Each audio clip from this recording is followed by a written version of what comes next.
મારે તમને બધાને પૂછવું કે સૌ પ્રથમ રજૂઆત તમે કોને કરો? તમારા ધારાસભ્ય તમારા સરપંચશ્રીને કરો, તાલુકાના સભ્યને કરો, જિલ્લા પંચાયતના સભ્યને કરો, તમારા ધારાસભ્યશ્રીને કરો, તમારા લોકસભાના સભ્યને કરો, તો એનો કઈ નિવેડો આવે?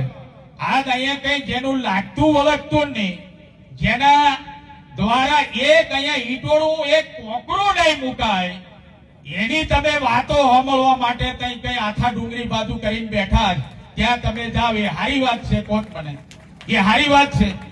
તમે કહેશો કે સાહેબ અમારે એક બોર મોટર જોઈએ, અમારા જસુભાઈ રાઠવા, જયંતિભાઈ રાઠવા, હું પોતે, અમારો આ સન્માનીય સ્ટેજ, એ તમારો બોર મોટર અમે કાલે મંજૂર કરીને દેવાના. પણ ચેતર વસાવાને આપણે જઈને કહેજો કે ચેતર વસાવા, તારે અમારો એક બોર મોટર મંજૂર કરીને આ ટ્રાઇબલ ઓફિસમાં દેવાનો જ. તો જાઓ, મેં તમને ગેરંટી આલો, એની ભલામણથી આ જિલ્લામાં એક પણ કામ થવાનું નથી. એ કામ કરવાની જિમ્મેદારી અમારા સન્માન્ય સ્ટેજની. અમે બધા જ સન્માન્ય આગેવાનો, કામ કરવા વાળા આગેવાનો, ચૂંટાયેલા જનપ્રતિનિધિઓ, અમે તમારી સાથે છીએ.